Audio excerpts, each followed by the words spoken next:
Welcome back to another episode, and this one of a more serious variety, or it could be fun. I don't know, but she's back on again. It's nice to have you back on. And I guess we're gonna talk some bog bodies because that's what we left off on last time.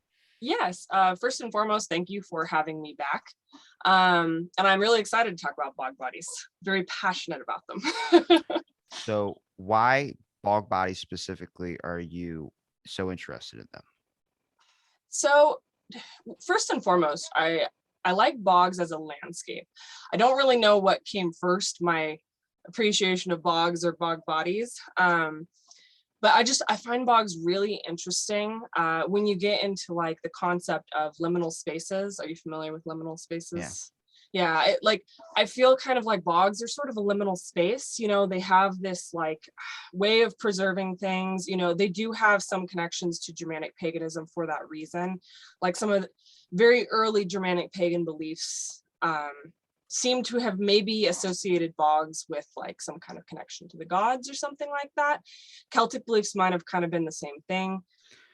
Is that because the environment though? Because a lot of fog that kind of rolls in on a bog. I'm not entirely sure. I don't know if it was simply the fact that they look kind of eerie and ominous, or if it was the fact that did they know to what extent bogs preserved things. It seems that at least in some areas they did, because bogs were used for like creating bog butter, which was some kind of butter that they buried for purposes of like fermenting it. I'm not so clear on that. I don't Black know as much jelly is about bog pig's butter. black jelly is pig's blood. So I mean, I get it. Wait, what?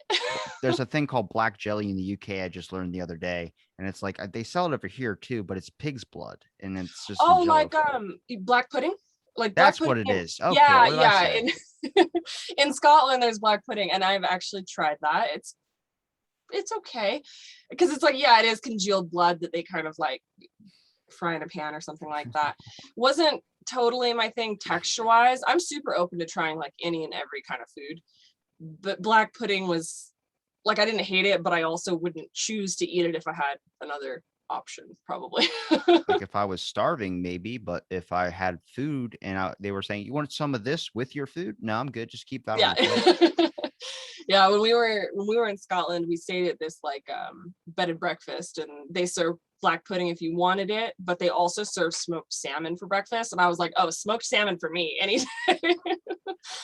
That's a place I gotta live. Right. Holy crap. That's awesome. Yeah, because okay, so with the bogs, for instance, I'm trying to understand why you would find that more appealing. Because when I think of a bog, it does look kind of like mist. It's like more like a swamp kind of type deal. I mean, my town of Ocean City, it used to be connected to another place right beside it called Assateague, but now you have to take a bridge to get over there because during a giant storm, it actually separated it in two before the town formed, and then we ended up having Ocean City and then Assateague. But this whole bay that we have that's right behind the back window. So behind this curtain, that's my ISIS curtain. Don't From call it that. from Walmart for $15. Behind that is a window, and so that window is to back where the bay is. Now the bay is only like waist deep, so Mhm. in that whole bay, it's marsh. Some Gotcha. water somehow leaked in there and basically just flooded. It all used to be mud and marsh and like swamp area before it all became water, and then it's just been water ever since. But with a bog, for instance, it's very like in my mind, I just think of like where you get the mosquitoes, you have to hit them. That's what I think. You get it, the whole slap on the Yeah, generally, I don't. When I've been to bogs, I haven't really encountered mosquitoes so much. That might be more like a, that because in hurt. Europe it's colder. There's midges in Scotland, or like a gnat type thing that's really annoying. But I don't even remember if I saw those when I was at like the boggier areas. I actually saw those more like in the city and like around like rivers and stuff like that. But no, in terms of like the landscape of a bog, it's obviously not the most like picturesque, in that you don't see people paint a bog as often as they would paint a mountain or paint a forest or something like that. Like it's probably not as pretty of a landscape. But again, for me personally, it kind of goes back to this concept of bogs as a liminal space. There is something very old about them. It feels like sort of timeless. I don't really know how to articulate it necessarily, but for that reason, I'm kind of fascinated by them. I love bogs. I love going to bogs. Every single time we go to a new country, like in Europe, if I know that they have bogs, I'm like, I want to find one. I want to find a bog. So you're like a kid with Disneyland. Yeah, yeah. Well, I think with the whole bog thing, probably why you're so interested is much like how I find them also fascinating on the concept of every movie that happens to do with old fantasy, medieval stuff, anything like that. There's one right by. There's if you can check anything from the show Disenchantment to any fairy tale movie, even Shrek has a bog. He lives in a swamp, but there's a Yeah, bog on the way when he's traveling as well too. I think it's just been shown as this is if you're fascinated with this time period, you see that everywhere. So even in yeah. stories or old depictions of stuff, even in Assassin's Creed Valhalla, you're running through swamps and bogs of that sort. You're running through, and I think that's where the main issue with bog bodies, for instance, there's a lot of those bodies found in there because of how treacherous of an area it is. You can get stuck in some mud, or you can get stuck in something and you will drown, or it preserves you. It's just mud. It's like people take spas, mud baths. So I'm guessing that's what it is. So when you get into why there are so many bogs and bog bodies, it's pretty interesting. I'm sure there are definitely some that are exactly what you're describing. There are a lot that were staked to the bottom of bogs, probably as a form of human sacrifice. So a lot of bog bodies have been found with like a very like ritualistic. They basically, it seems that they experienced a very ritualistic death. So there will be like bashed skull, and then like a noose around their neck, and then staked to the bottom of the bog. And so it's like it's almost like overkill, to the point that most people have come to the conclusion that it was likely some sort of ritual sacrifice, maybe some kind of punishment. It's not really clear. However, the whole staking to the bottom of the bog part is believed to have some connection to like the concept of like Wiedergänge, or like Draugr, sort of Zombies. the Northern Germanic concept of zombie. So a lot of people kind of believe maybe it had something to do with preventing them from coming back. Hence, stake them to the bottom of the bog and they're stuck down there. That makes more sense. Yeah. I will say before you're describing it, I was like, this is like with the Salem witch trials, where you realize that people would just start snitching on someone and calling them a witch and have them burned to the stake, all because they wanted their house or something like that. Well, to be fair, at the time when this was happening, they probably were totally on board with what we would identify as witchcraft, shamanism, things like that. So it's not really known, like, how did they select these people that were going to be staked? You know, like I said, were they criminals perhaps, or were they people that voluntarily decided they wanted to be involved in this ritual? When you get into like the Lindau man in specific, the one that's in the British Museum, he was found, I believe, with like a last meal of just charred bread in his stomach, and that was preserved well enough for it to be identified, obviously. And so it's not really clear, like, was he a volunteer that agreed to have like this ritualistic final meal, or was that what he was given when he was in captivity? You know, there are a lot of theories, and unfortunately, because we don't have a ton of writings from those cultures at that time, we can't 100% confirm. We can just kind of speculate. Now, is that why you find it so fascinating? Is that it's so preserved? Because when you said ritualistic bodies or ritualistic burials or deaths in a way, a big tradition back in the day when it came to rituals was people carving symbols into their bodies and stuff of that sort. So I was wondering if they were preserved enough where you could see an engraving of a knife or something into like their arm or into their chest. Not on any bog body I'm familiar with. There's three that I'm most familiar with, and it's the Lindau man from England, and then there's the gosh, I'm gonna butcher this, Grauballe man and Tolland man from Denmark. I'm familiar with the Tolland one, and then the first one I'm not familiar with the second. So the Grauballe man, The one you couldn't really pronounce. Yeah, Grauballe. I don't know. I know I'm going to butcher the Danish because I do not have a quality Danish accent. And if any of my Danish friends are watching this, I'm sorry. Well, it's a conversation. We're not 100% accurate on the show. But so the Grauballe man, he is sort of like the first bog body that was displayed in a museum. Bog bodies have been found since at least like the 1700s, you know, early 1800s, when people started using peat as a source of fuel. They're constantly digging it up, and every now and then they would come across a body. And of course, as you know, peat digging technology advanced, the bodies started getting caught in the machines, sometimes getting a little bit mangled. But prior to the 1950s, usually when a body was found, mangled or otherwise, they would rebury it. And I think occasionally they would study them like briefly and then just put them back. But, and there's also some instances of the fact like they didn't preserve them at all. In some instances, they just kind of let them deteriorate, because as soon as they're removed from the bog and re-exposed to oxygen, like almost immediately, they start decaying. So prior to 1950, you had like no preservation efforts going on with these bodies at all. Then in 1950, well, I don't know if it was 1950 specifically, but in the 1950s at some point, you had this Danish professor who's an archaeologist, Peter Glob, I don't know. But he basically made the decision to preserve one of the bodies, the Grauballeman, and put it on display for the Danish people to see, as sort of a way to come face to face with their own history and really be able to identify with and empathize with that past.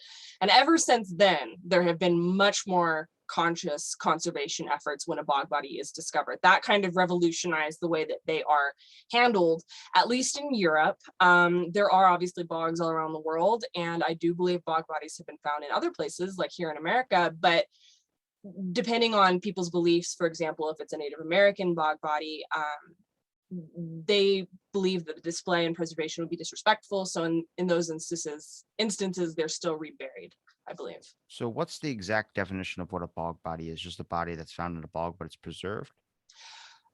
Yes, more or less. I think essentially a bog body is preserved by like it's kind of a perfect storm of circumstances that cause the preservation. You have the decay process that happens with peat moss, creates like a lot of acidity. So that kind of borderline pickles the bodies. And then when you combine that with the cool temperature and the lack of oxygen, that's the recipe, more or less, for getting a bog body. They over here fermenting. Because what I remember reading in school that I got super fascinated with when I was like in like middle school was when Pompeii happened, there were people that were solidified in volcanic ash, and the most famous one is a mother that's protecting her child. She's like has her arm like trying to protect him from the blast, and she ended up getting solidified in ash. And that's the same similar concept with bog bodies. It's just in a different method of how they have been preserved. We find people in ice all the time. That's a different method to that environment, probably has a different name, but it's the same concept of something that you want to preserve, not only just for like display, but also for any information or any type of genetics or any type of things. I think they were talking about during the middle of the pandemic was that the cave guy, the guy that they found trapped in the ice, the man that was like crushed under the lake.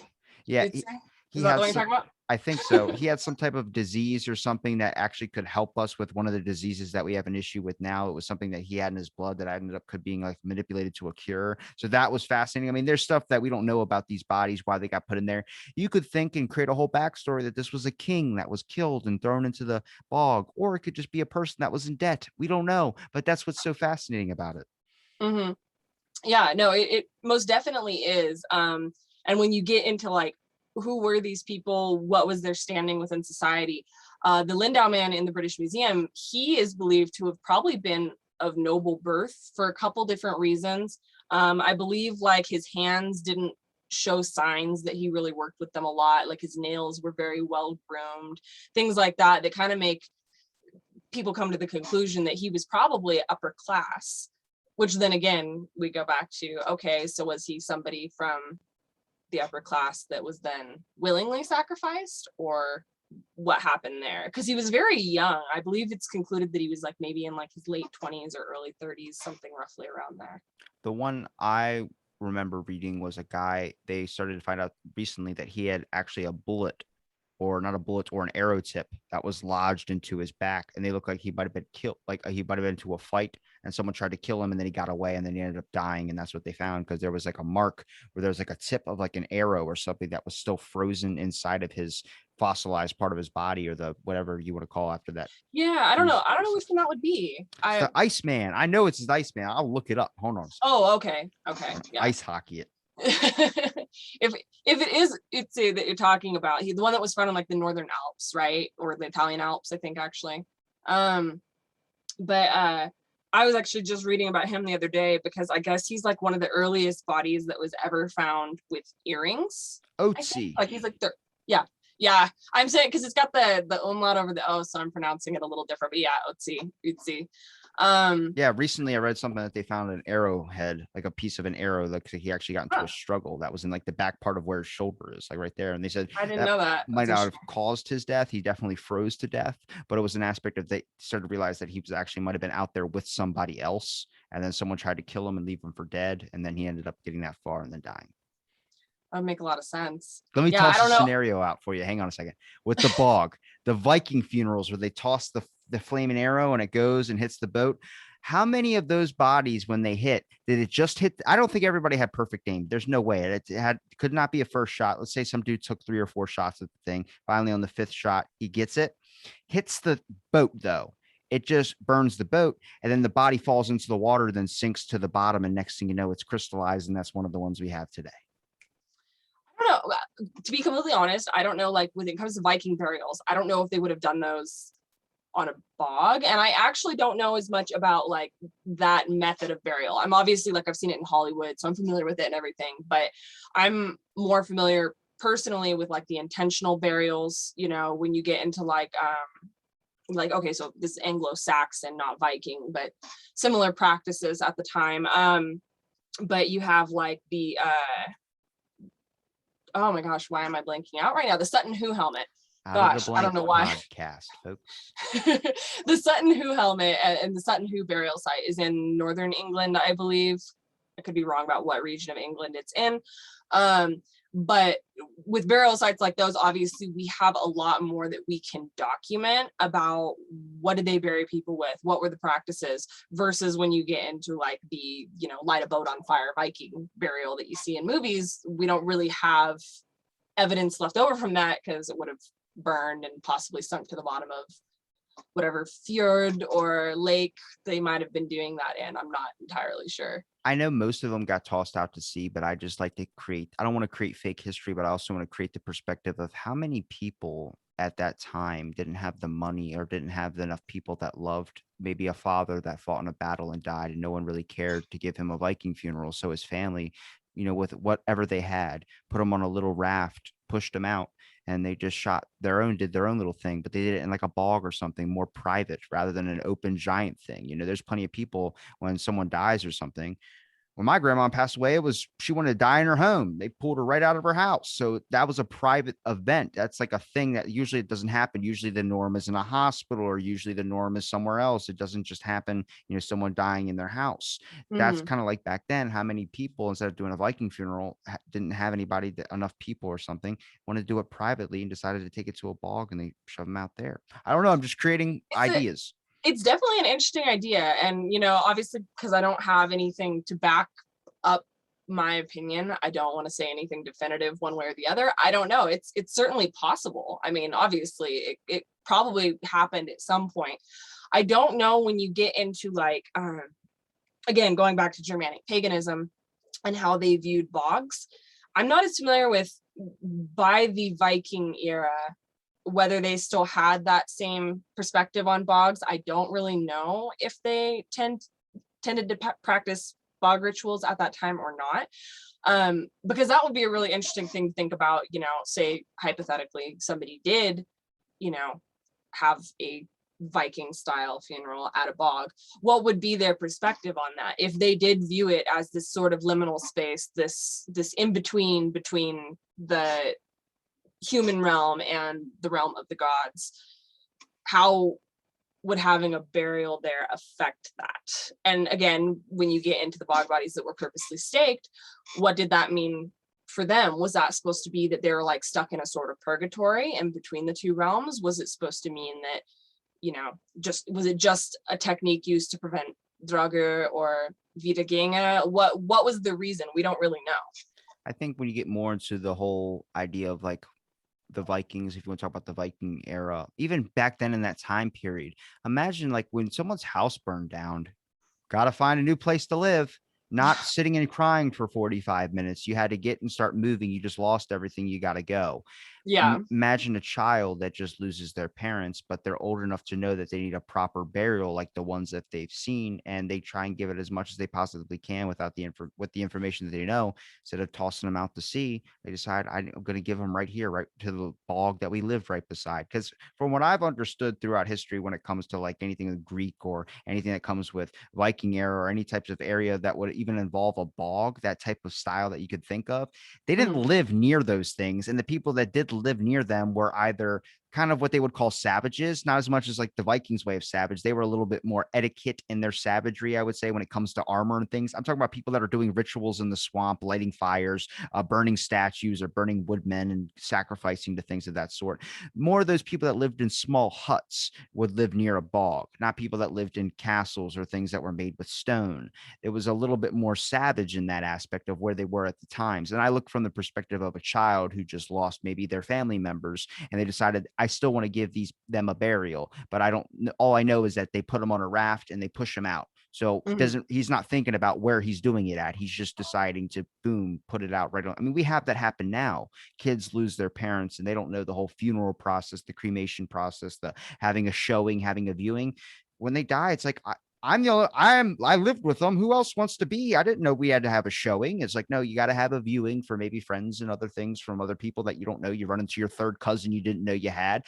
That's what I'm trying to think. I'm not saying it's definitive stuff. I'm just saying it's a speculation, a thought that comes into my head when I start looking into this, which makes me even more interested in it because then you can start researching more and more and more, and then it gives room to speculate. Mhm. Well, and when you talk about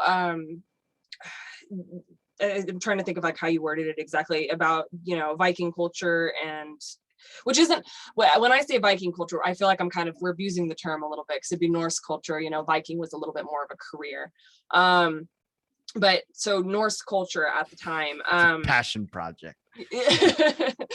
you said something to the effect of like how, they weren't savage in the sense of like, necessarily living in huts and performing rituals and all that. But I mean, to my knowledge, there definitely still was some of that going on.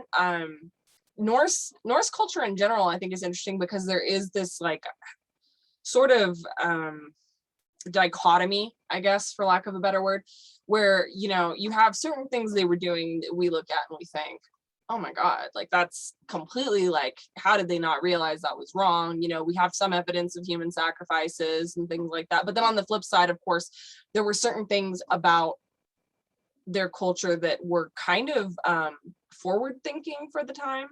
um and again, I hate to like throw words around that are maybe like a little bit like, I think the word is like anachronistic. I don't know if I'm saying that right, but it's one of those words you read and you never said it out loud. But I don't want to apply my 21st century perspective to something that I'm seeing in the past and label it as like, oh well, that was feminism or something like that. Well, obviously they didn't have a concept of feminism in the sense that we do in the modern era, so I don't really want to do anything like that. But at the same time, they certainly had, there were cultural elements that compared to other cultures at the time did seem more forward thinking towards women, in certain ways, of course. Then Spartans. on the flip side, there's things that totally weren't. But I mean, for example, Norse women were allowed to divorce, and I believe that dates back to like even like the Germanic tribes prior to Norse culture kind of separating off and evolving independently. But when you go back to like when they were still speaking Proto-Germanic, kind of during the Roman era, Iron Age, I believe even then women were allowed to divorce their husbands in that culture. And women have traditionally almost always handled the finances in Germanic cultures because it was seen as witchcraft, sort of. No, that's me saying, imposing my view on it. But You're so professional on this show. You don't need to be professional. Nobody's gonna but hold you I to your am a words. professional. I I have to know. stay professional. I don't want to say anything where then somebody's gonna be like, that was awfully speculative of her. But Obviously, I do speculate all the time. I can't help myself, I but think it's important. I mean, to say that there's a definitive answer in anything, I always say it's like Socrates' quote: "To truly admit that you know everything is to admit that you know nothing." And I think mhm, that's the main answer to everything: is that there is no answer. There's just we are constantly learning. I mean, how many things we find out 10 years get whatever we find out something 10 years later it turns out to be wrong and it's completely other way around than we were thinking before. Native Americans, they had people that felt that they were men and female. So that was transgender before we even talked about it today. mhm, They actually looked at them with more wisdom because now you could think from both perspective or both perspectives. You can think from a male and a female. I mean, Spartans, for instance, are one of the few groups a lot of people go, they're savage. I'm like, yeah, but they were also very caring towards their women as well, too, because they birthed a child that continued on the whole Spartan race. Now, did they think of it differently? 100%. But at the same time, there was still a act of putting them on a pedestal as well too because of how much they did for the tribe to continue on the whole thing. Now mhm. Spartans were also gay too. A lot of people didn't know, and I said this is the important stuff about this, is that people think that it's just this change that's happening now, all this stuff that's happening now. Some of it, sure, but a lot of this is core principles that have been carried on. It's not like this stuff is new. This has been around forever. This Mhm. is stuff that it was very, very few back in the day. That might be a manipulation of a bunch of other things of how, like, if there's a person, I don't know if you know this, it just went transracial. So now they went from a white guy to an Asian person.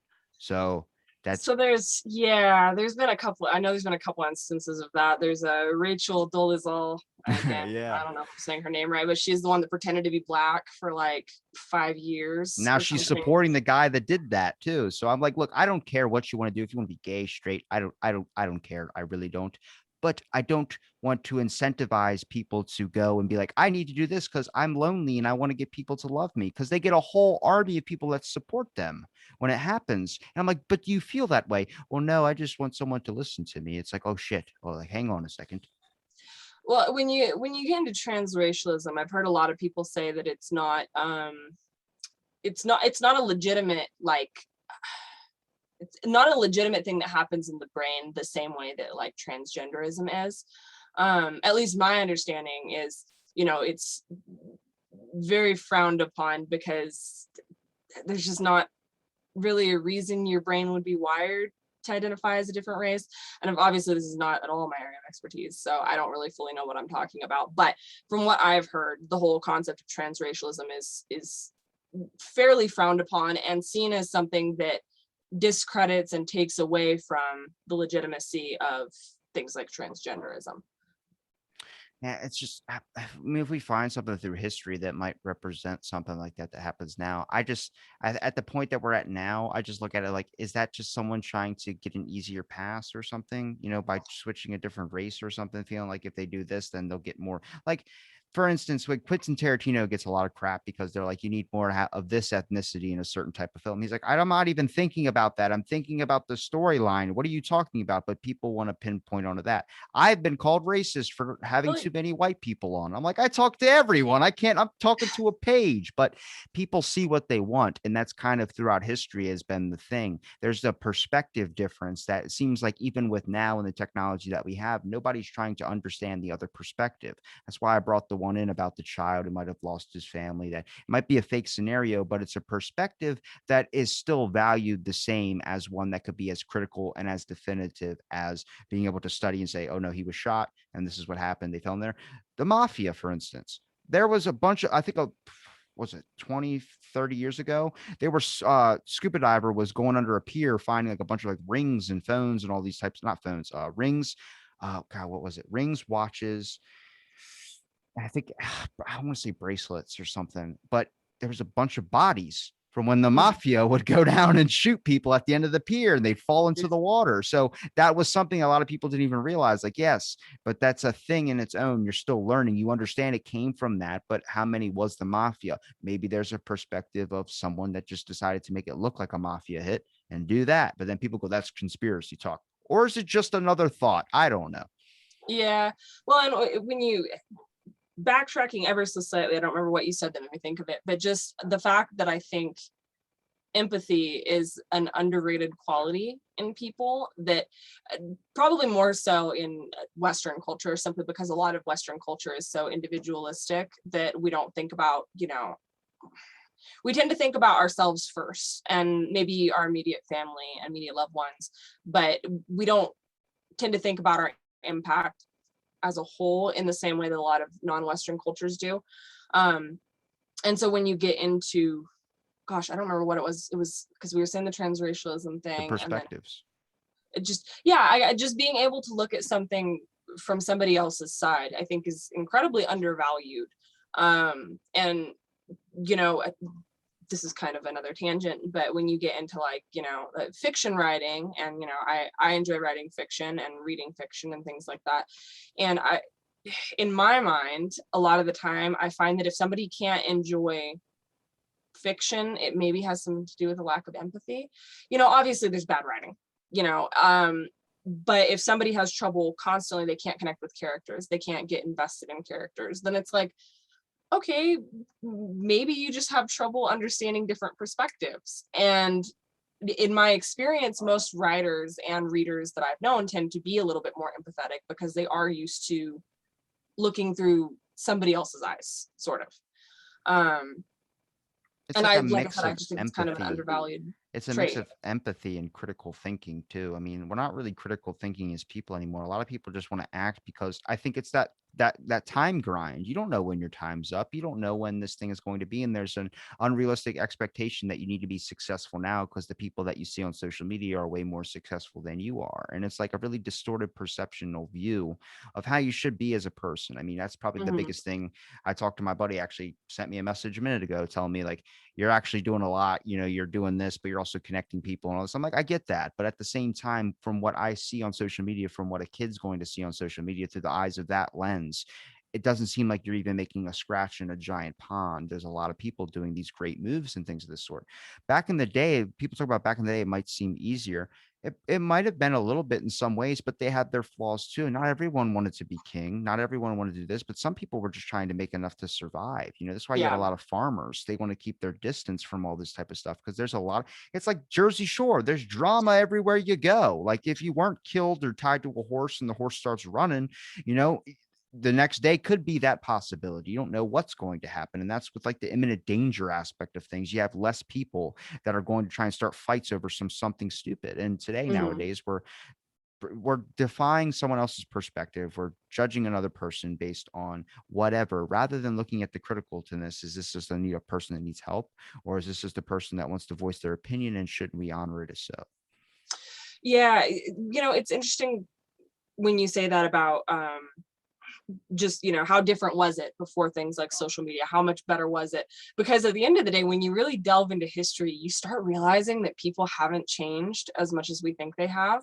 That, yeah, maybe we've shifted religions, maybe some cultural elements have changed, but at the end of the day, people are still people. And going back to Pompeii, I'm sure you're familiar with like the graffiti at Pompeii, that they wrote things that were pretty much stuff that people would graffiti today, like Aurelius was here, and I just made that name up, but total, just like you read it and you're like, oh, it sounds like somebody made this up because they thought it was funny, and yet no, people were actually graffitiing that. However, how long ago was Pompeii? 2000 years I'll say roughly. 79 AD. Okay, yeah. So yeah, 2000 years ago, people were still graffitiing the same sort of stuff that gets graffitied today, and I think that's really interesting. I think people shouldn't look at so much as like everyone, we can relate so much to similarities, but it's also like we've been known to communicate through our similarities. Find something that's a common ground or find something you both agree with and run with that. Why Hmm. don't you look at the fact that there are differences and choose to talk about them and have a conversation about them? It seems like a much more effective way. Now, I know you never want to bring up topics that might lead to an argument, but they necessarily don't have to boil down to an argument. I just feel like nowadays we just find someone, do you like this? No. Okay. And they move on to the next person. You like this? No. Okay. Move on to the next one. You're going to start finding people that don't have that many similarities with you. And that's just not only a shock to yourself and the connection of the circle that you make, which creates a distorted perception. If you're like, I talk about the writing community, I talk about all these communities. I'm a podcaster. I identify as a kid though. Like I'm a kid just doing a show, having fun and talking to people. I might be an Yeah. adult, but at the same time, I am open to how a kid would be to anything. I'm not Hmm. disclosed of anything. And in writing communities, they don't want me in. And any type of community that's a certain type of hashtag, if you're not a part of that thing, they don't want you in. Now, the perspective I have is I just want to learn more to help benefit and have a conversation about things. But to them, it seems as you're letting someone in, and before somewhere in their history, they have let somebody in and it has gone bad. All they've done is mess up the group, mess up the flow of the thing, and completely ruin it and been competitive, which is known to happen when a group gets too big. Now, how do we fix that? I have no clue. Is there something through history that might be able to do that? A treaty, some type of thing where we have to sacrifice a virgin to be able, I don't know. Who wants to step up? But it's a concept of like, we're not so different, but the differences are not things that we should stray from. Our differences are what makes us actually more united as people. The fact that there's so much of differences about us and we're all in this one small area and we're functioning as much as it seems dysfunctional. It's functioning pretty well. Hmm.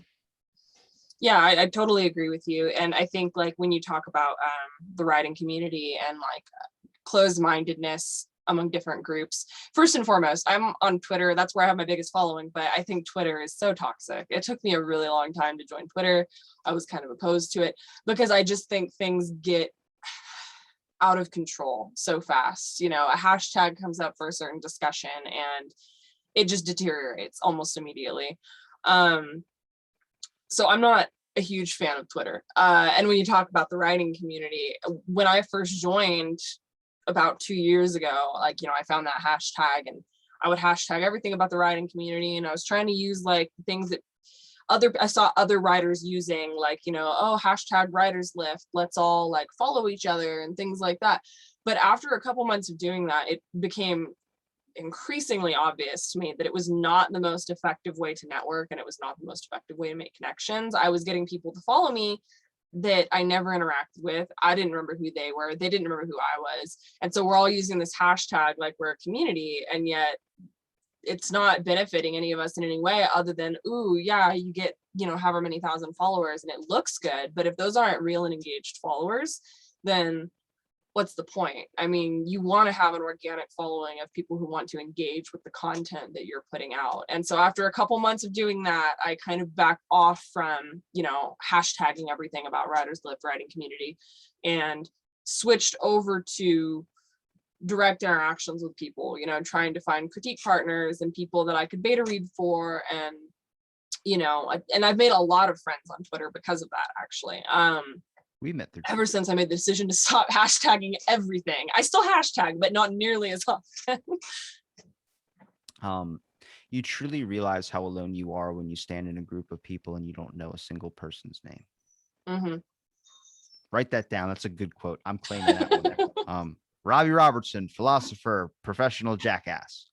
Hey, well, to be fair, some people, like me, for example, I'm the kind of person I can go into a room and I'm so focused on introducing myself well and like presenting myself well that then I don't hear what people actually say to me. And then 5 minutes later, I'm like, another perspective. I love it. I'm like, I did not listen to what that person's name was. Oh my gosh. And then I have to think about like, okay, now how am I going to bring up the fact that they just told me their name 5 minutes ago and it went completely over my head because I'm sitting there like, am I smiling normal? Is my posture good? Like, how am I coming Oh my across God, to this that's how I person? think too. Holy crap. That's like when I'm Hashtag high, I social think that. anxiety. That's social anxiety. When I'm high, I get like that. I'm like, oh my God, I'm not sitting up straight. Oh my God, I can feel my teeth. What happens if I take a nail clipper and just clip it onto my, I think of that. And that's why I don't get Mm, high. It's too much for my brain to handle. But you got to understand, like some people go like, why is that person angry? Why is the person this? Maybe they just don't feel like talking, but people want to build up a story into their head, much like I created a fake story. It's fun in a way when you're not trying to put another person's words into their mouth and not put another person's actions to fault. You know, it's a strange world. I think this is probably, I mean, this is probably common back in the day too. So many fights and so many wars that have happened. The Bloods and Crips, why are they fighting? They don't know. They're just doing it because they've been doing it for so long. Japan has a 5,000-year-old history. They're doing things they don't remember why they're doing it, but it's just tradition. That's the word you throw in front of it, and somehow it means something where you're going to keep on doing it without any question why. well, is that not true though of Western culture as well? For example, things like, you know, Christmas trees and, you know, Yule logs, like, there's a lot of transplants in Western culture, and that's obviously specifically Christianity, but a lot of transplants that people don't really even remember what the origins of them were. Like, they've just been doing them for so long. Why are we I mean, doing it? ask somebody why do we have Christmas trees? Ask them what does the Christmas tree mean? Why do you put that in your living room every Christmas? And a lot of people probably don't know. That's what I'm saying is why are we doing things we don't know? Why? Yeah. My example is that when you get a charge on your bank card and it's for $5, most people won't sniff out what the $5 is about. But then they see $5 every single month. Eventually, if that $5 goes up to 10, is when you start to raise the eyebrow of like, where is this coming from? Where you'll call your bank, you'll deal with the person, you'll try and pursue the charges and go that long. But a lot of people don't really care if it's something as minimal as that. Every action you have with a person, anything that you do where you create a backstory, you do some type of data or some type of argument, is a small little deposit into that well of yours where it eventually builds up after a while. Then you have this like panic attack, or you have these types of things that happens. That's why I want more things to be spoken. If more people just say what's on their mind, tell me you don't want to talk. Okay, we don't have to talk today. That's 100% fine. That's the Mhm. simplest thing to do, but it's the hardest thing because people feel like they need to act a certain way to fit the way they've been taught. It's supposed to be good manners. Please and thank you is good manners. Please, I don't want to talk today. Go ahead and Yeah. say that. But if you tell a Yeah. person how you feel and what's on your mind, you're going to get a lot more of a, I guess, a better overall relief into your own mind. And that's what's interesting is I start to think about with the mental health crisis that happens today. How many mental health crises were happening back in the day? I mean, my example I can give to you is in Valhalla when you're running around as a Viking, you come across this guy. He help me throw all my shit off the mountain. You're like, what? And he's like, the whole mission is you grab his stuff and you throw everything off his mountain. You throw his horse off the mountain. Horrible, but it happens. And at the ending, he goes, all right, so what I did the task that you want me to do. Now that's already showing you something. It's showing you that Mhm. people are a one-track mind. The fact that he did the task he was told to do without asking a question as to why he is doing it until the very ending. He goes, why did I have to do that? Why did you want your stuff off the mountain? He goes, because my son died. And then he jumps off the mountain and he kills himself as well, too, Oh, to be geez. with his son. And you start to Yeah. realize the core, like this might be a game, but god damn it if it doesn't teach you some shit. Yeah, and talking mental health crisis and things like social anxiety and people imposing expectations on themselves that they're not necessarily comfortable living up to.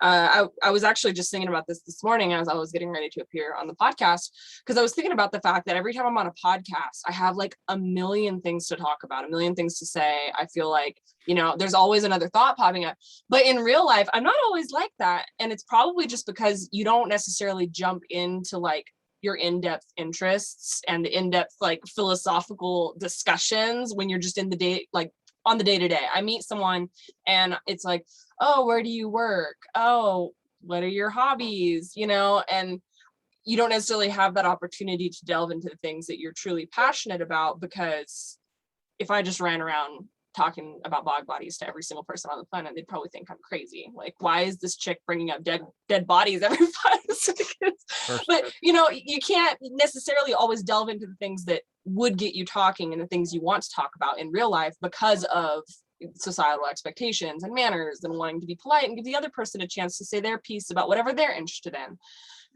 So think first of all, we're probably going to have a lot of podcast episodes coming down the line. Love the flow.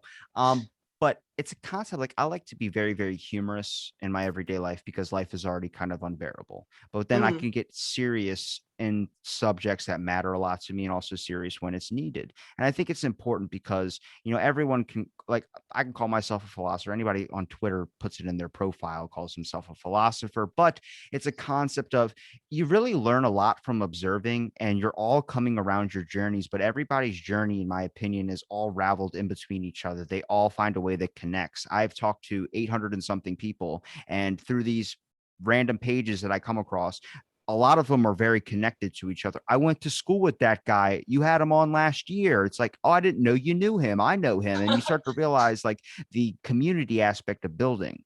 Now, if you're starting a conversation with people, instead of what I call fake chats, which is when You go and talk to someone in the store, they go, "Hey man, how's it going?" "Oh, it's going good." And they keep on walking. You don't actually want the conversation, but you're being respectful enough to somehow you've might have had a good conversation for 10 minutes with this person. And then you feel like you don't want to lose that friendship because maybe one day you'll need them at some point, and then whatever it boils down to. But it's called fake conversation. But if I talk to you and then later down the line I come across another person, I'm having them on my show, and I mention something you said to me and I mention your name to give you credit, they'll be like, "I know that person." You're like, "What?" "I'm friends with that." Now we're friends because I'm friends with that person that you're friends with. And it's slowly but surely, generation after that of conversation and community, you start realizing that everyone knows a person that you know, and then they're friends with that person. So that makes them friends with you.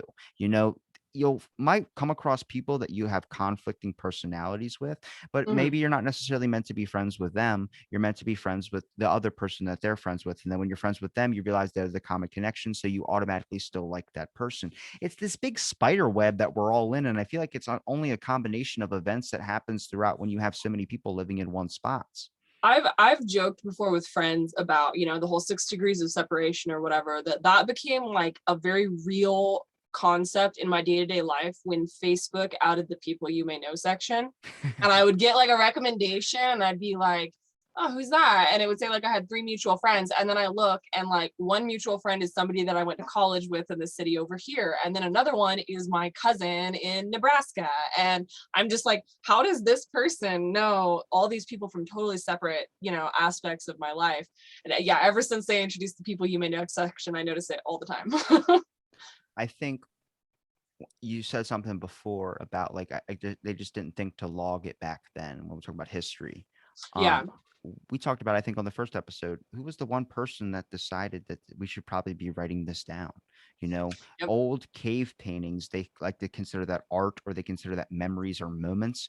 It was what they're starting to, a new hypothesis is that it's actually a style of art, like a moving picture. What happens is the fat candles, the animal fat candles that they would light in a cave, a person decide to light it inside of a cave and notice how the men or the boars or whatever the animals were depicted on the cave painting would start flickering back and forth like a moving picture. And they realized that the candles, the spots where you could see the animal fat was placed, was set in perfect spots to be able to do these moving pictures. So it might not be a representation of a memory, but it might be a representation of a form of entertainment. That might not be the true perspective. It's just a hypothesis, but everything that you combine throughout every single part of your life is a hypothesis. Everything you're trying to figure out what your next day is going to be like by planning it ahead when you know it might not end up being the exact plan that you want. I find that so fascinating about life. That's why I like talking to so many people, is because I get to see how your brain works, and I get to see a different thing that makes me think differently next time I come across a scenario where my brain might think one way. I always say, how Hmm. many thoughts are your own?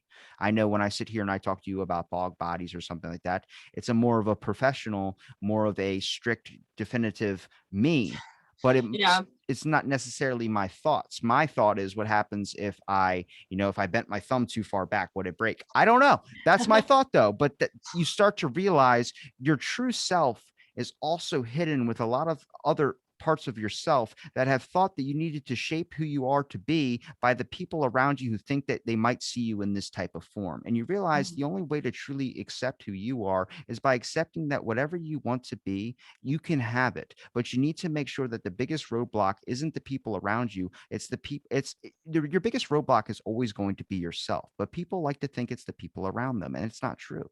Yeah. No, I think you're 100% right about that.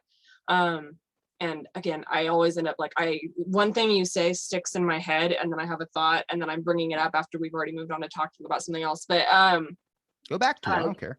when you're talking about like who really makes the decision to write down history, I think about that every day, or preserve history. Because if I choose to throw out something that I think is inconsequential, is that something that in 100 years could be significant? I have no idea. A lot of the time, I don't know if that's going to be something that's rare in 100 years, or if it has some connection to someone where it would be significant down the road. I don't know. And I think about it all the time, just wondering like how much of history does get lost even today.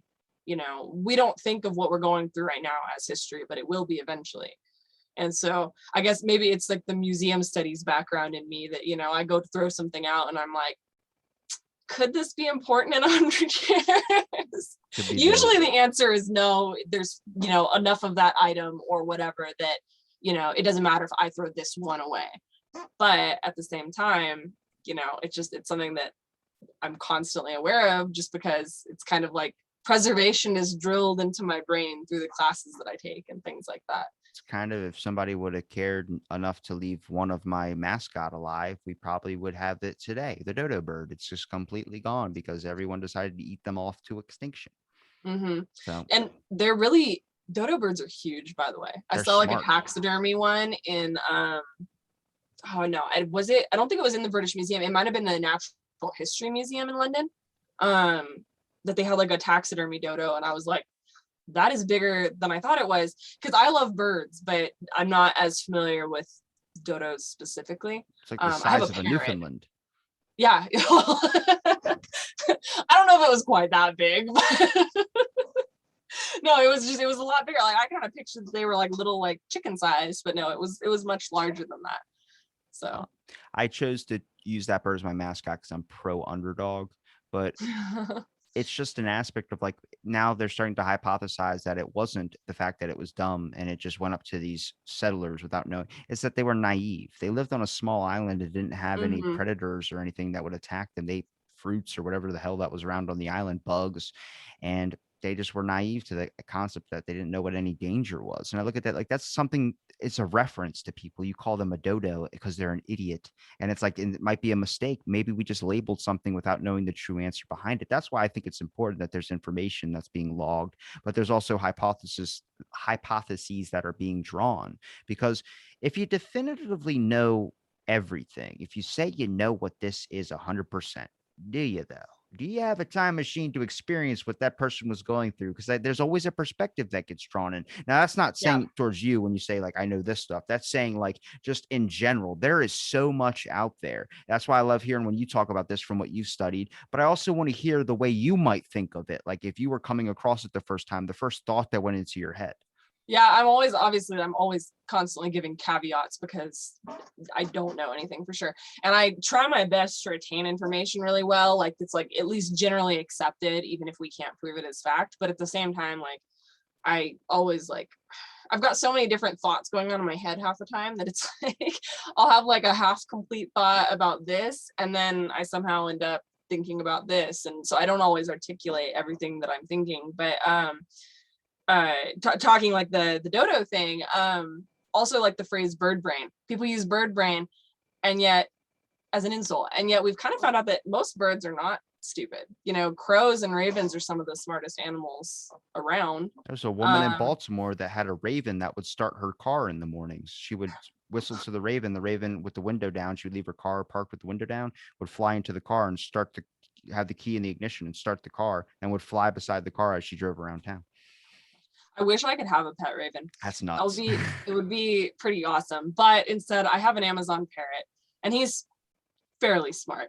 Don't gloss over that. That's awesome. I've had him for 11 years now. His birthday will be in 2 weeks. I've had him since he was like 8 or 9 weeks old. But how long do they live?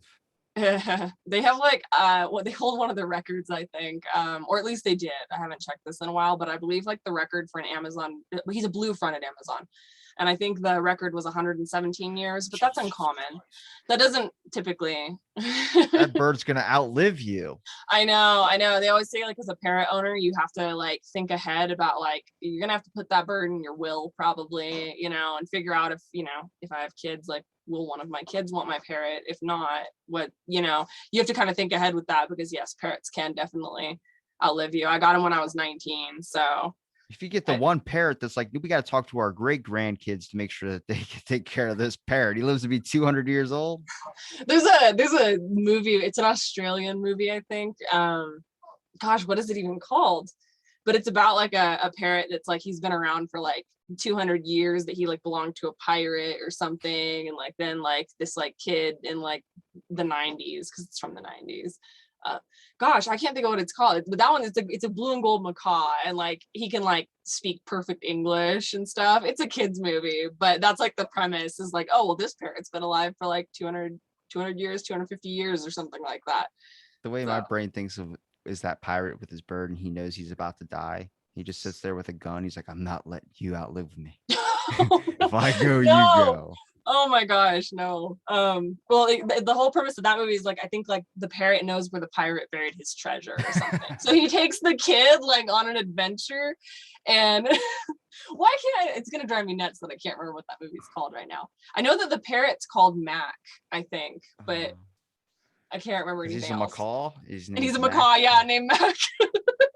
That pirate was pretty creative. Yeah. Well, okay, I was just obsessed with any bird movies when I was a kid, but that's a whole different thing because again, bird conversation is a different conversation I could probably talk about for like an hour. Do you want to go back to bogs, or do you want to keep going off on this? We can go back to bogs for a little bit if you want to kind of. I want to learn some more. Yeah. Because I know I had you on for bogs, but I got distracted. I'm sorry. We both kind of ranted for a little bit. No worries. That was good. I like that. Let's talk about the fact of like, what is the one that I guess means that, because we talked about why you chose that, why you like it so much, but what is the concept? Like, how much information, how many people are studying bogs, for instance? Is this a common thing, or is this like very, very few people, like how we were talking about before, keeping it going? There is a network of people. It's definitely not like, you're not going to find people that specialize in bogs as often as you're going to find somebody who's like specifically interested in Roman history or something like that. There's certainly people out there.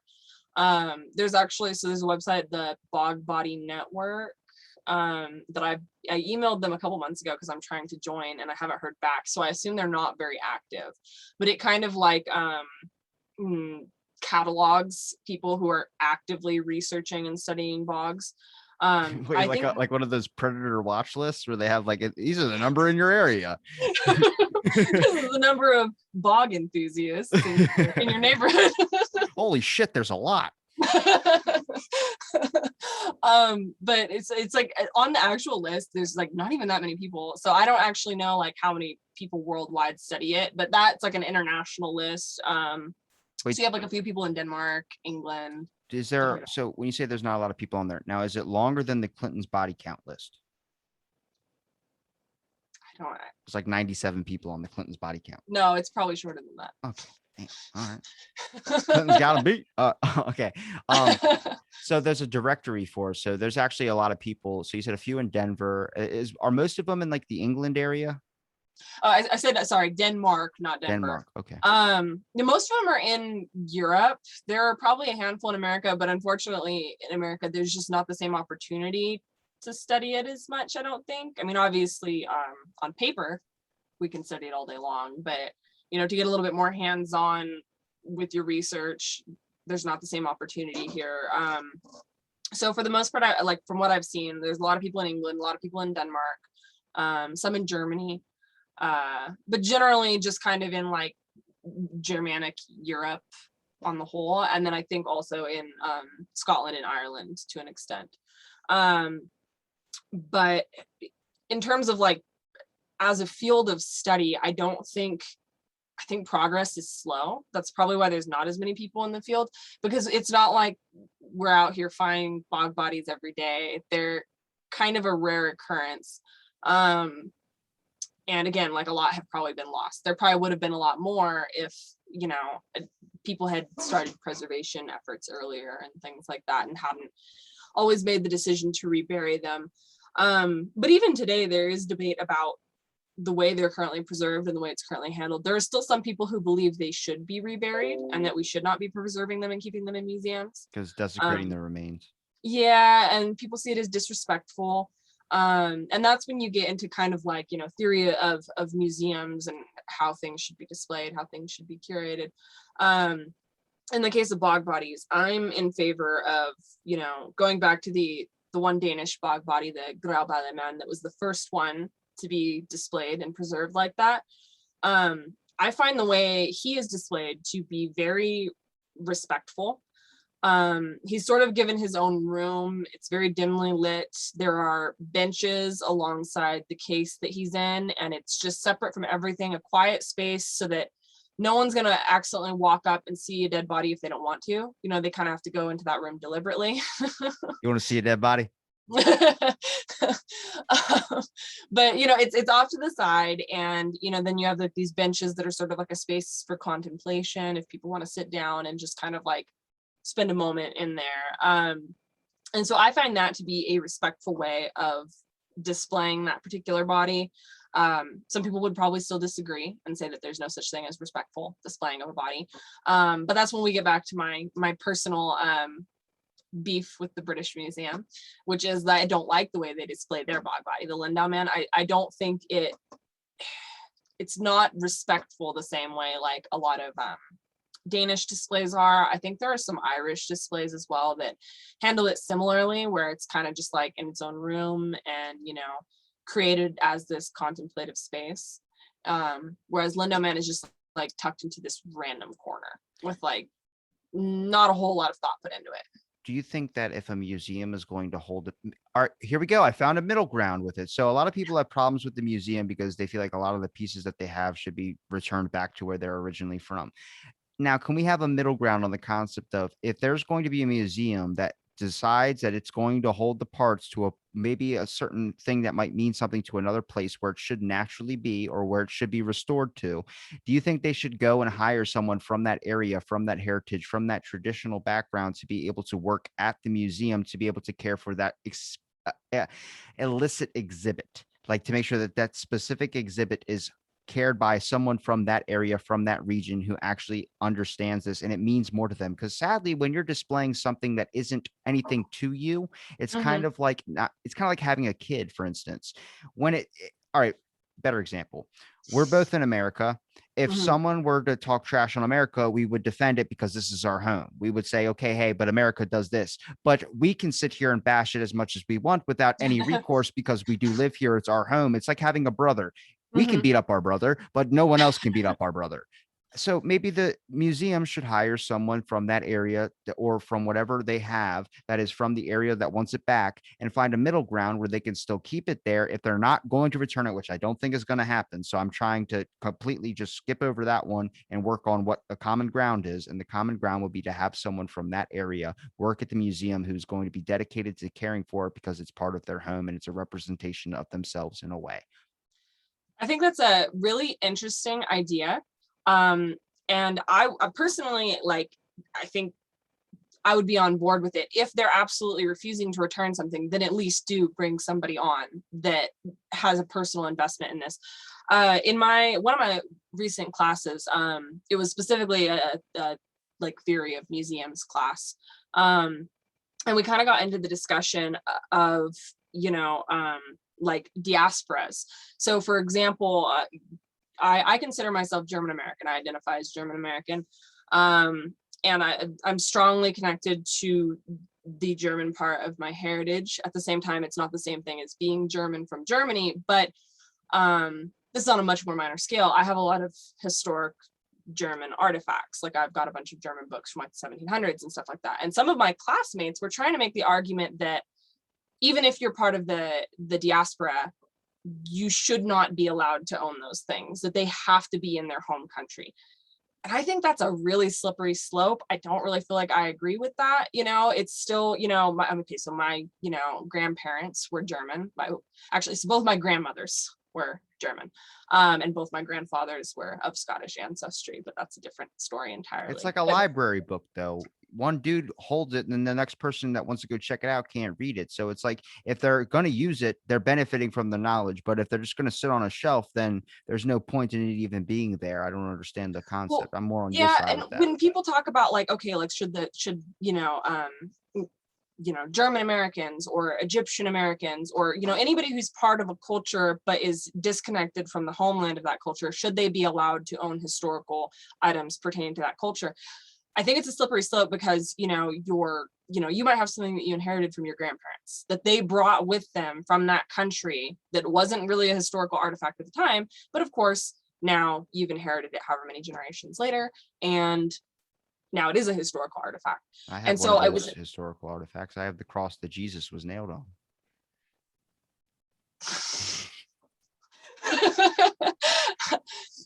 Anyways, No, but so some of my classmates were 100% just saying absolutely like not, like, you know, even if, so for example, in the British Museum, they brought in, you know, British, okay, hold on, I get confused because I'm used to saying German American, Egyptian American, Chinese American. I'm used to saying those. So Egyptian British or Egyptian English, I don't know which one they would prefer to use, but say you have a person who's of Egyptian heritage living in England and they got hired then at the British Museum. There are a lot of, you know, native born Egyptians that would say like, it doesn't matter that that person's not native born Egyptian. And so therefore bringing that person on to help tend to the Egyptian exhibits isn't sufficient because it's sort of a different identity. And I do get that to an extent. Like, you know, you're always going to have a different experience, even if you are of a certain heritage, a certain ethnicity. If you grow up in another culture, you're going to have this like sort of muddled version of both cultures to an extent. We're poking holes in my idea. Well, no, I'm actually, I do think that is a nice idea as a potential compromise if the British Museum is refusing to. That's what I'm saying is they already said that they're not going to do that. I've talked to plenty of anthropologists that that's the biggest issue, and they're actually been asked that question a couple of times. If do you think I think they should return it? And I was like, but they're not going to. It's seen as a victory, a trophy. It's like asking someone to give up a mantle on their fireplace. It's not going to happen. So you need to have someone that's going to meet halfway and then get there. I mean, I started poking holes in my own plan too, in the aspect of it doesn't mean I want Jewish people to run the concentration camps that they were back in the Holocaust. I don't want them to take care of that museum at all. They shouldn't have to. I don't think they would want to do that. Yeah. I'm British, German, I'm Jewish, I'm a bunch of different things, but I don't practice any religion. So Jewish is a religion, but also it's a place. I'm Ashkenazi. I don't know what that means, but apparently that's what's in my blood. I'm everybody that hates each other. Does that mean I get to identify as all that? I don't know. I'm a person. I'm me. I have no clue. Well, when you get, and again, this is a whole other conversation we could launch into, but when you get into ethnic identity, I do think it's a complex topic because, for example, so yeah, if you go into my DNA, I'm half German. I'm half German, half Scottish, but I don't identify as Scottish particularly often unless someone specifically is asking about my DNA, because I don't have any cultural connection whatsoever. That's a lot further back in my ancestry that they immigrated to the US. And so there's like nothing like, we haven't retained anything culturally in my family to speak of. You know, I did have a Scottish maiden name, which I never identified with because it was weird to me because like in my brain, it's like, okay, but I was raised with like a lot of German elements that were still present in my family. And yet I was stuck with a Scottish maiden name. And it was like, there was like a disconnect that kind of happened mentally because it was like, I don't identify as Scottish American. And so I do think it's interesting when you get into like the complexities of ethnicity, ethnic identity, culture, how people view themselves, because sometimes the DNA doesn't match up to the perspective we have of ourselves and our family and our own lives. I think it's the same thing we were talking about in the beginning with people trying to find themselves. It's an identity crisis, and people want to identify with something and find as niche as they possibly can be. If that means you're Asian American, or if that means this, they want to go into a bracket that makes them feel a little bit different, which, like I said, highlight the differences. But at the same time, people want to also judge other people. You're not true. You're not this. You're not this. It's like the movie Bright on Netflix with Will Smith, where he's with the ogre or the orc that's in his car. You don't have your fangs, so you're not true blood. You're not true blood. That's the same thing when people say you're not actually this, you're not actually this. It's just so strange because you think that would bring us together, not separate us even more. Yeah, and I don't personally, I don't appreciate when people limit. It depends, of course, because then transracialism, I understand people saying, well, if you were born white, then you haven't had the Black experience, and therefore how are you going to grow up and suddenly identify as Black? I totally get that. That's when you change the race. No, I'm kidding. I totally get I get exactly why people would say that, because if you don't have that experience growing up, it's a totally, I mean, sort of non sequitur is not the word I'm looking for, but it just, how can you identify as something that you haven't experienced? Whereas when you get into like, again, my personal identity as a German American, I've met a lot of people from Germany who say, well, there's no such thing as German American. Either you're born in Germany and you're German, or you're born in America and you're American. Well, of course, in America, we're all hyper aware of the fact that American in and of itself doesn't really function as an ethnic identity unless you're Native American. You know, I can't say that I'm ethnically American because I'm not. But in Europe, there's a very different mentality about ethnicity in general. They don't really even factor in ethnicity. When they think of like German, they're talking about the nationality, you know, and the same goes for the UK. You know, you have people in Scotland who, you know, their parents immigrated from a country in Africa, for example, and they've been born and raised and they have a Scottish accent. And so they identify as Scottish and they don't really factor in ethnicity to the same extent. And of course, I don't want to speak for everyone. That's a generalization. But in America, we definitely have a different way of handling ethnic heritage and looking at ethnic heritage. And I think it largely has to do with the fact that the majority population in America is not native to America. Whereas for most other countries, the majority population is the native population.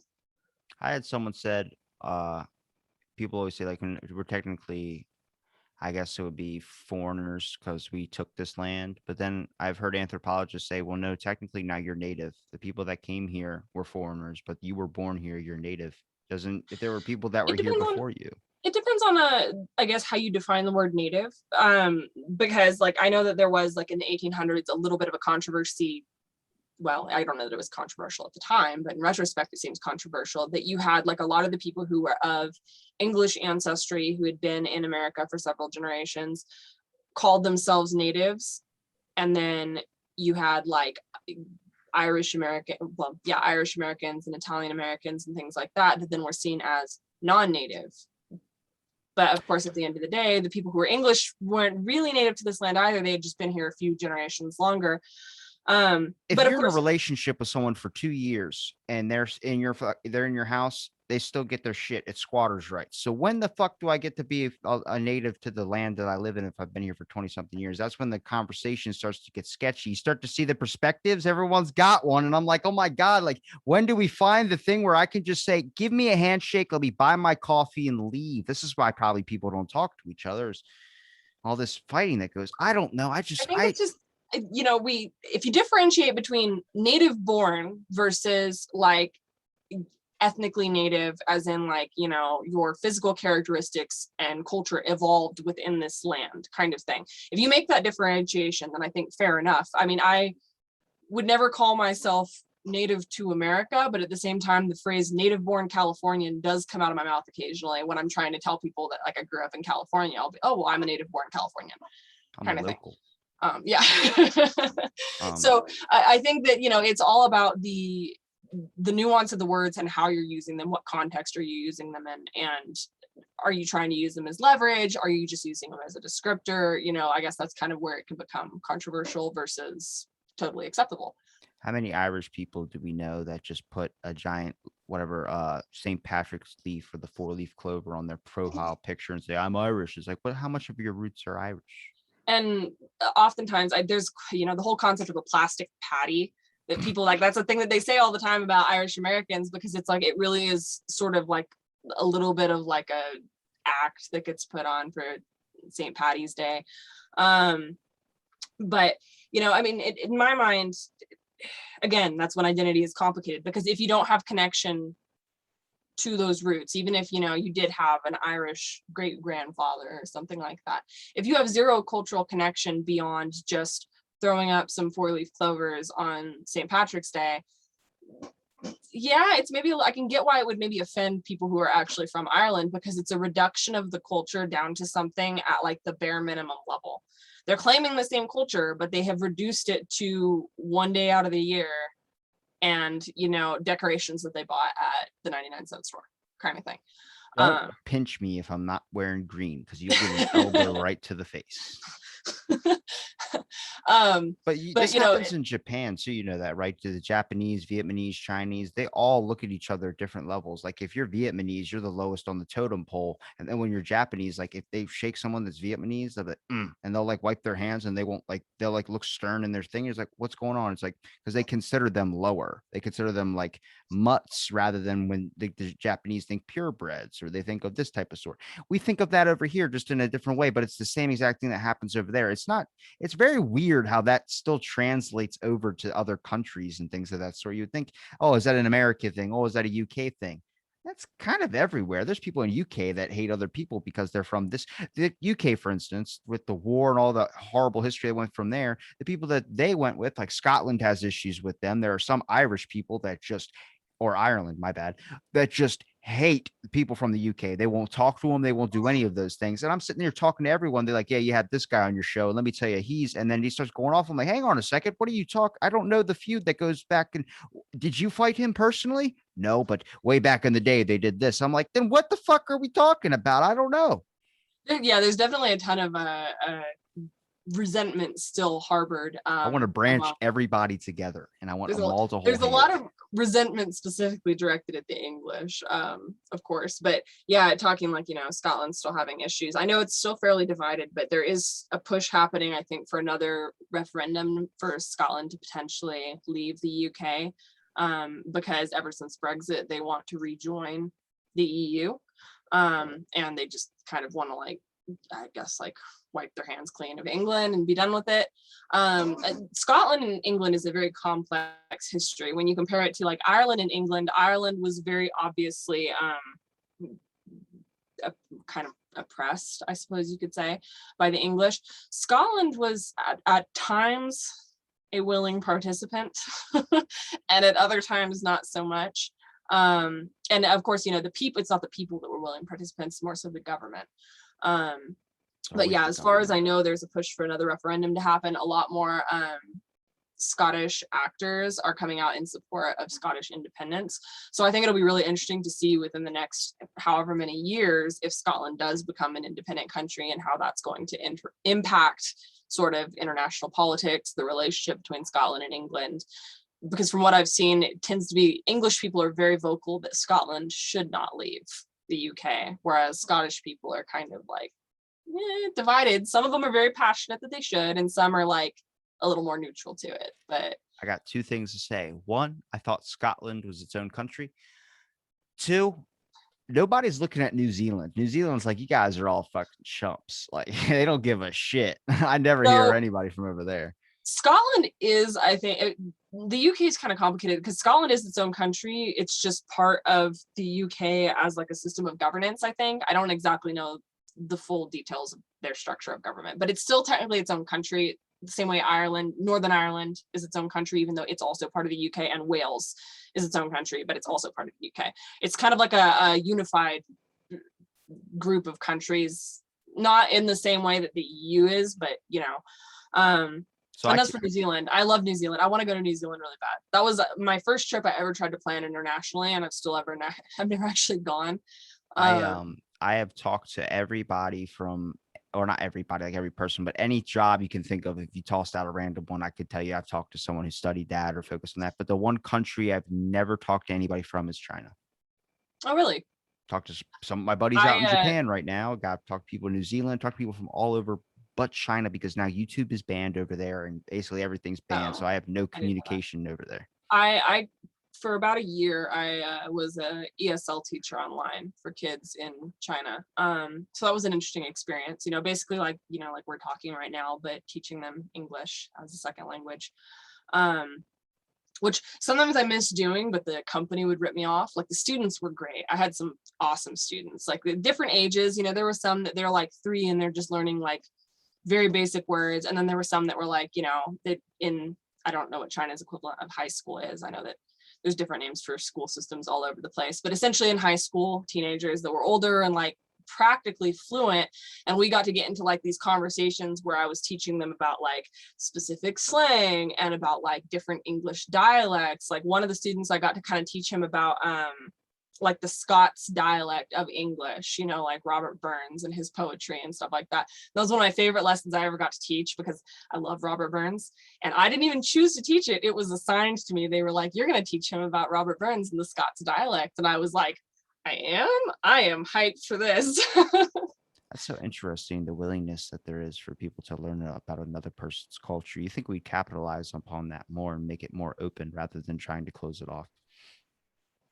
Yeah, definitely. But unfortunately, I think a lot of people just, they're in their own heads and their own lifestyle, and I get it. It's hard for me Yeah. sometimes to be so open and just talk about stuff, but I have a willingness and care more than I do about my own mental health. So it's a good. That's a good quality to have. No, I'm just kidding. I really just stare at my ceiling and I'm wondering what could I be doing right now? And learning's fun. Learning's always a good time. My favorite hobby. What? Okay. Now, what's your most specific like thing that interests you the most about bog bodies? Now, is it just the land, or is there a certain person, a certain thing that they found that makes it so interesting to you? It's more a general interest. As of right now, the only bog body I had the opportunity to see in person was the Lindau man. I really want to see the Tolland man, because when it comes to like facial features, I think that one is one of the best preserved faces, where it's like you you look at him and it's like that, the preservation methods and like the discoloration of the skin aside, you look at him and that looks like somebody that you could see on the street, kind of thing. Like it's very humanizing, and it's one of the few opportunities that we have to truly come face to face with history and be able to feel the humanity, I suppose, of historical figures. And even when we don't know the names of these people or who exactly they were, it brings that era and their culture to life. Now, with all the bodies that they find, is it largely men that are found, or is there more proportionate to women? I would say so. I actually recently had a conversation with one of my friends about this, that I kind of had the realization that from what I've studied, it's been largely male bodies. There are female bodies that have been found, though. And what I was sort of discussing with my friend was, I wonder why the male bodies are more heavily publicized. I mean, with the Grauballe man, he was the first one displayed, so that kind of makes sense. But at the same time, like, in general, the male bodies tend to be a little bit more famous. And I don't know if it's because, are those simply coincidentally the ones that were better preserved, or do people not have the same interest in seeing the female bodies because maybe when it comes to capturing the public imagination, people can look at the male bodies and think, oh, he was a warrior, maybe he died in battle, maybe, I don't know, whatever Maybe they can it's the nudity. project. No, what I'm saying is like if a woman's frozen, most of the clothes don't make it through. So then it's very, very like a naked woman, even if it's like you can't see anything, even if there's no whatever private parts that are still left, if it's just a frozen skeleton, it's seen differently than when it's a naked man. When you could just have him in like the fetal position where the crotch is covered up, it's different. So I think I could be wrong on this. I do believe most of them are in the position that they were found. So like the ones that are in the fetal position, it's because that's just how they were laying. Yeah. I don't think most of them have been repositioned. Some of them do have their clothes preserved. Really, the one thing that tends to decay in bogs is the bones for some reason, and we didn't even get into that. That it's sort of like they're like a meat bag, like the bones still decay even though the rest of the body doesn't, which is a little, I guess, unsettling, especially when I use the phrase meat bag. Is that because the whole, like you said, meat bag, because the meat preserves the kind of like the bones, it keeps it just normal, so it's not really getting the frozen effect, it's more getting just the decomposition? So the bones do, as far as I know, the bones decompose entirely without the exterior decomposing. And I don't know exactly like the chemistry behind that or how that works, but something about the conditions that preserve the skin and preserve the organs, those same conditions don't effectively preserve the bones. Yeah. And so typically the bog bodies are found boneless, I think. And I thought the Rocky scene, if we put one of them up on the meat things, then you have a dude punch it. Oh my gosh. But yeah, then getting into the women that have been found, I don't know, because again, some of them get caught in like machinery and things like that. And so a lot of them, like, we don't even have the full body. Like the Lindau man, we don't have the lower half of his body. It was probably there and it got caught and chopped up in a peat machine. So yeah. So like in that case, there is not an issue of nudity. However, in the context of a museum, I don't really know if that would be the primary concern. I mean, I kind of feel like if you go into a museum, unless you're in a children's museum, you might kind of expect that there could be nudity somewhere. I mean, it's just, a museum is an educational space. We don't really want to balk at, an honest depiction of things. And so I don't think that would be an issue when it comes to displaying the female bog bodies. I don't actually know if there are any that have been found like completely intact that would be then displayed nude. I think there maybe are some that like we have the torso, but I'm not totally sure. Maybe it's There's the way society views men and women. but I think potentially it does have to do with societal views and capturing the public imagination, like I started to say. That, you know, male bog bodies, we can imagine that they were some great warrior and, you know, whatever we want to picture about their life. Whereas the female bog bodies, people maybe it doesn't capture the imagination quite the same way. I'm about to say the way you're thinking of it is differently than the way I'm thinking of it. The way I'm thinking of it is people are less giving a shit about when a guy dies rather than when a woman dies. People care a lot. Oh, okay. So yeah, you're thinking in the opposite. Yeah, I mean, maybe because there is. If you see a dude with his arm got ripped off and then you have him preserved in the thing, everyone's gonna be like, that's crazy. But then if you see a woman with her arm ripped up, you're like, oh, that's horrible. And it's just a whole different effect. That's exactly what it is. I'm not wrong in saying that. My brain does that. I was gonna say that I do get what you're getting at, because you have like the concept of women and children. It's like it's somehow viewed as a little bit more offensive, the harm of women and children versus the harm of men. So that's a different way of looking at it for sure. Yeah, we're basically coming to the same conclusion that the female bodies are maybe less publicized, but for two different reasons. And I don't know. Going back Again, to what you said about the sexism, how do you prove it in history? That's how we prove it. Is the way the men don't give a shit if they eat out on the floor and they're outside, and the women have to be inside the house and the nice heat. Oh my gosh. I don't know. I just thought it was a different idea. I mean, it is a little bit more appalling, like when you see a dog die in a film compared to a person. Like that's kind of the same thing here is what we're talking about on the concept of like back in the day, men were warriors. So you're kind of numb to the fact if you see a dude with his arm get chopped off, you knew it was because he was in battle or you think in that concept. But it's also not as appalling. Who's to say that women weren't warriors as well too? Anybody lending a hand is worth to be a warrior. So that's the whole concept is like when you see a woman with her arm chopped off and they have her on display, it seems like that's horrible that happened. But when you see a guy with it, it's like, well, he fought in a battle. It's your brain comes to two different outlooks and it might be the same exact scenario. Yeah, no, that makes a lot of sense. And I really don't know. Speculate with me. Speculate. my feeling has been that I think the potential for the male bog bodies to have that more, I guess, dramatic story is maybe what lends appeal to them. That, you know, again, it's just, you know, we can picture, oh, maybe, you know, these like great deeds of heroism, and, you know, again, it depends on where they're found, of course, and what the individual history is of that location.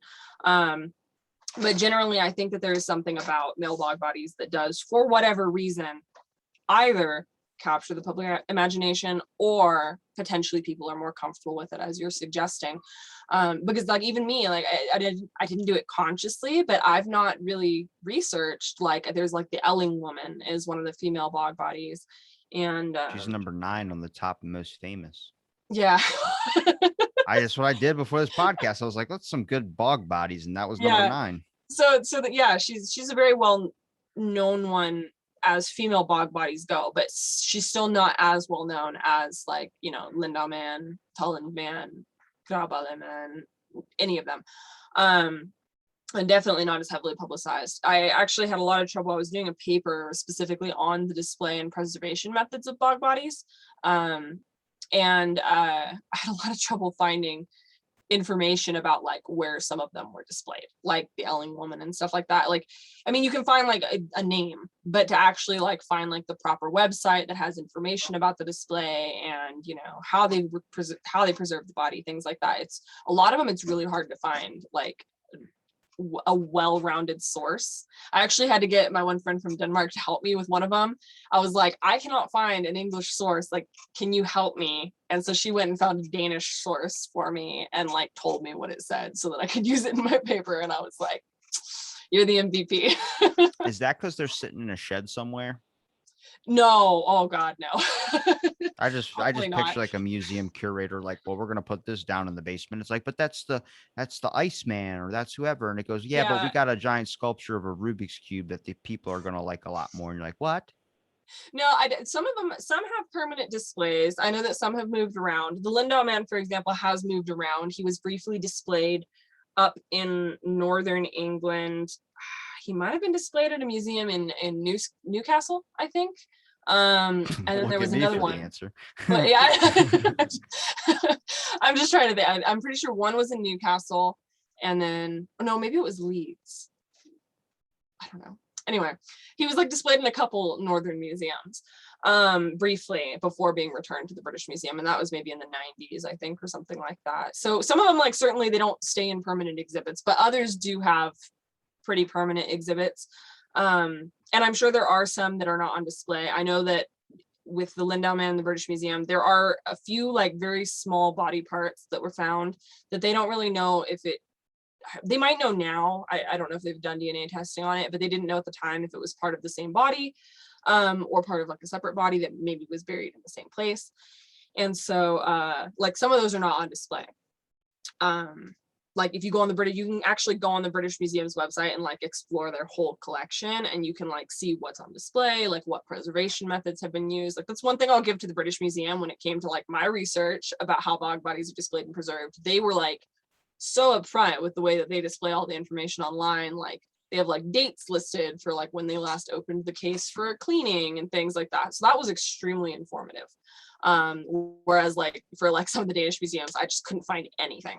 It was like, okay, I guess I just have to fly to Denmark, but I can't because COVID, or I couldn't at the time when I was writing the paper. They wanted to be thorough. I mean, everyone considers something when they're restoring something in a different perspective, like we're talking about. Some people value other things of information is more important. You know, some people value this part, or another person values something else. And then it's kind of what makes it interesting. Wherever you go, whatever museum you go to, wherever you go in a different country, a different state, something values something differently than you don't value. And then like Japan, people, they value rice as every single, thing that goes with their meals, or a very sustainable source. They value K-pop too. I don't value K-pop for shit. I don't value. I eat a bag of rice and a can of tuna, one can all day. That's it. Well, in Japan, would it not be J-pop?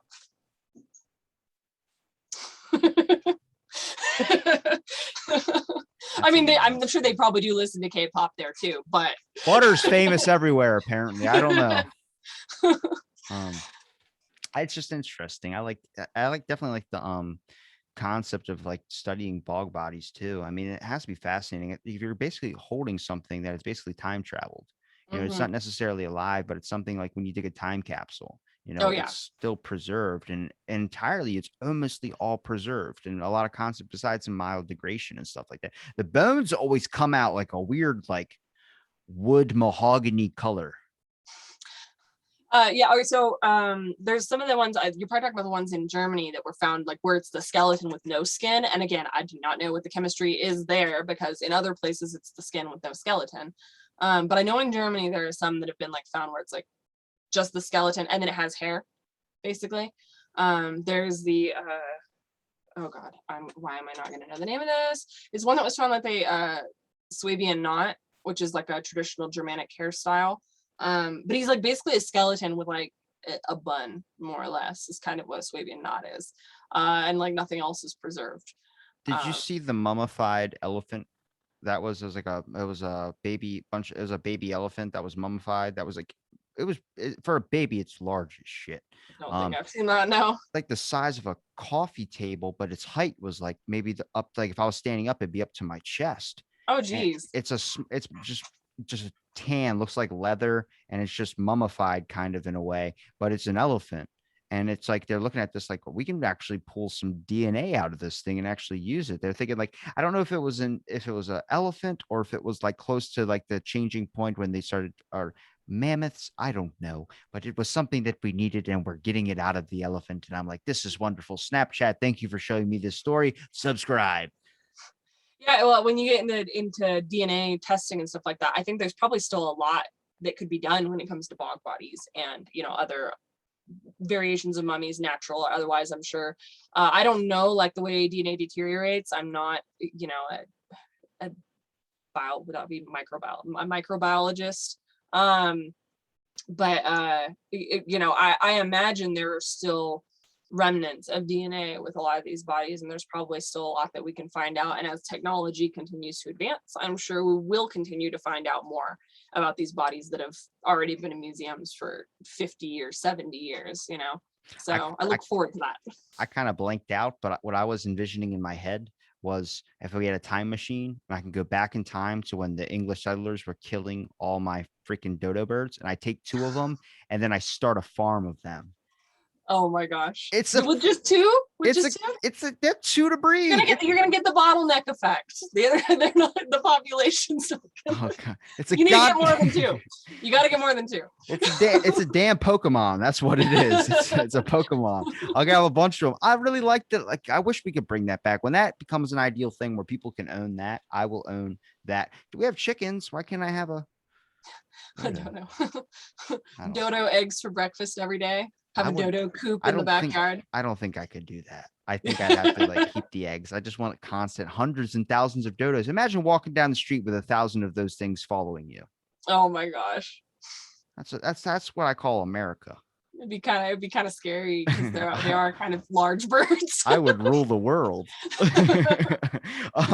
Look, you've given me enough of your time. I'm sure I'm going to have you on again. Is there any place people can find you? Your Twitter, your Instagram?